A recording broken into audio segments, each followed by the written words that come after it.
अस्सलामुअलैकुम नाज़रीन, मैं मोहम्मद असलम हुसैन सियासत की आलमी ख़बरों में आप सबका इस्तकबाल करता हूँ। पेश है दुनिया भर से आज की कुछ अहम खबरें। रूस के सदर पुतिन इंडोनेशिया के शहर बाली में होने वाले G20 सरबराही इजलास में शिरकत नहीं करेंगे और वज़ीर ख़ारजा सरगेई लावरोव वफ़द की क़यादत करेंगे। रूस की वज़ारत ख़ारजा ने आज ऐलान किया कि सदर पुतिन बाली में होने वाले G20 सरबराही इजलास में शिरकत नहीं करेंगे। रूसी वज़ारत ख़ारजा की तर्जुमान मारिया ज़ाख़ारोवा ने कहा कि बाली 15 और 16 नवंबर को 17वें G20 सरबराही इजलास की मेज़बानी करेगा। रूसी वज़ीर ख़ारजा लावरोव वफ़द की क़यादत करेंगे। वह मुकम्मल इजलास में शिरकत करेंगे और कई दो तरफ़ा मुलाकातें करेंगे। इससे कबल यूक्रेन के सदर ज़ेलेंस्की की बाली में G20 सरबराही इजलास में शिरकत की खबर आई थी। इसके साथ ही चीनी सदर शी जिनपिंग की भी G20 में शिरकत की तस्दीक हो गई है। रूस यूक्रेन जंग के 8 माह के बाद रूसी पार्लिमान क्रेमलिन ने ऐलान किया है कि रूसी अफवाज जनूबी यूक्रेन के खैरसन से इनखला करेगी। ये इलाका तवील अरसे तक रूसी फौज के कब्जे में था। यह यूक्रेन में रूसी सदर पुतिन की इंतखाबी मुहिम में एक अहम मोड़ है। अब इस इलाके की एक वीडियो सोशल मीडिया पर वायरल हो रही है, जिसमें खैरसन के इलाके स्टेनिस्लाव में मुकामी बाशिंदे यूक्रेन का झंडा लहरा रहे हैं। इसके साथ ही मुकामी लोग यूक्रेन का कौमी तराना भी गा रहे हैं, खुशी और तालियां बजा रहे हैं। जैसे ही कोई शख्स यूक्रेन का झंडा उठाता है, मुकामी लोग खुशी से उछल पड़ते हैं। अक़वाम मुत्तहिदा ने एक अंदाज़ा लगाया है कि 15 नवंबर को दुनिया की आबादी 8 अरब तक पहुंच जाएगी। इसने एक रिपोर्ट में मजीद कहा कि हिंदुस्तान 2023 में चीन को पीछे छोड़कर दुनिया का सबसे ज़्यादा आबादी वाला मुल्क बन जाएगा। यह जायज़ा अक़वाम मुत्तहिदा की report UN world population prospects 2022 में किया गया है। इसे रवां साल 11 जुलाई को जारी किया गया था, लेकिन अब यह रिपोर्ट मजीद ज़ेर बहस आ रही है क्योंकि दुनिया की 8 अरब आबादी तक पहुंचने की तारीख करीब आती जा रही है। अक़वाम मुत्तहिदा ने यह भी कहा कि 1950 के बाद पहली बार 2020 में आलमी आबादी में 1% की कमी वाक़ई हुई। इस रिपोर्ट में यह भी कहा गया है कि साल 2050 तक आलमी आबादी में निस्फ से ज़्यादा इजाफा कैंगो, मिस्र, Ethiopia, Bharat, Nigeria, Pakistan, Philippine और तंजानिया में होगा। अक़वाम मुत्तहिदा के ताज़ा तरीन अंदाज़ों के मुताबिक साल 2030 में दुनिया की आबादी बढ़कर 8.5 बिलियन हो जाएगी और साल 2050 तक यह बढ़कर 9.7 बिलियन हो जाएगी। इसके बाद साल 2080 में आलमी आबादी अपने उरूज पर पहुंच जाएगी और 2100 तक इसी सतह पर रहने की उम्मीद है।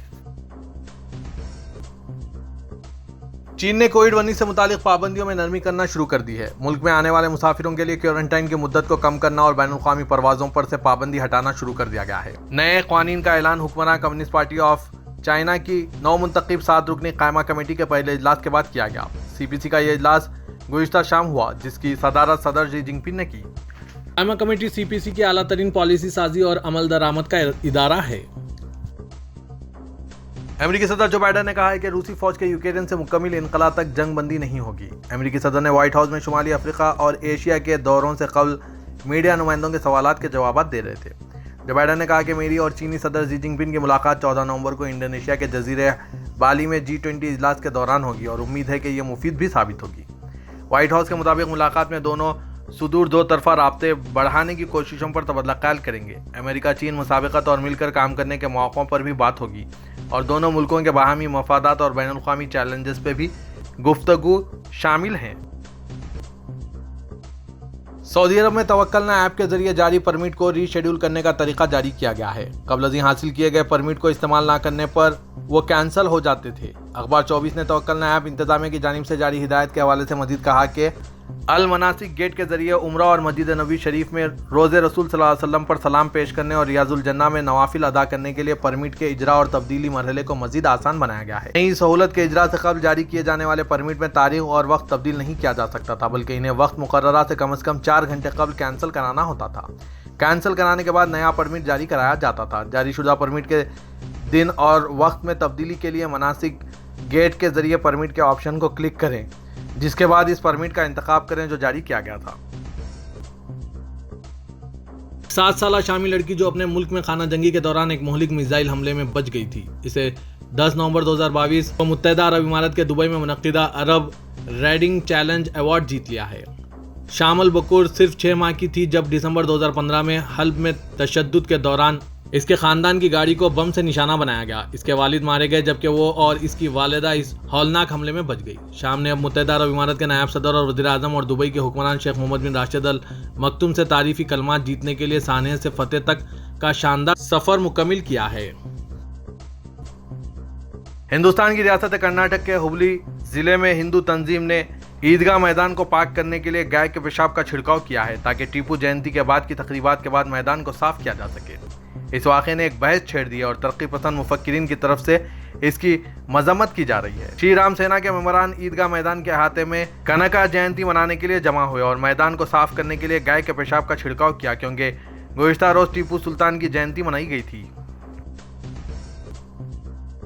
हिंदुस्तान की सुप्रीम कोर्ट ने साबिक वज़ीर आज़म राजीव गांधी कत्ल केस के तमाम 6 कसूरवारों को रिहा करने का हुक्म जारी किया है। सुप्रीम कोर्ट ने कहा कि अगर गवर्नर कार्रवाई नहीं करते हैं तो हम कार्रवाई कर रहे हैं और केस के कसूरवारों को रिहा करने का हुक्म दिया है। सुप्रीम कोर्ट ने कहा कि साबिक वज़ीर आज़म राजीव गांधी के कत्ल के एक और मुजरिम पेरेरा यूलन की रिहाई का हुक्म दीगर तमाम मुजरिमों पर भी लागू होगा। वो इस साल मई में रिहा किया गया था। सुप्रीम कोर्ट ने कहा कि तमिलनाडु हुकूमत ने तमाम मुजरिमों की रिहाई की सिफारिश की है, जिस पर गवर्नर ने कोई कार्रवाई नहीं की।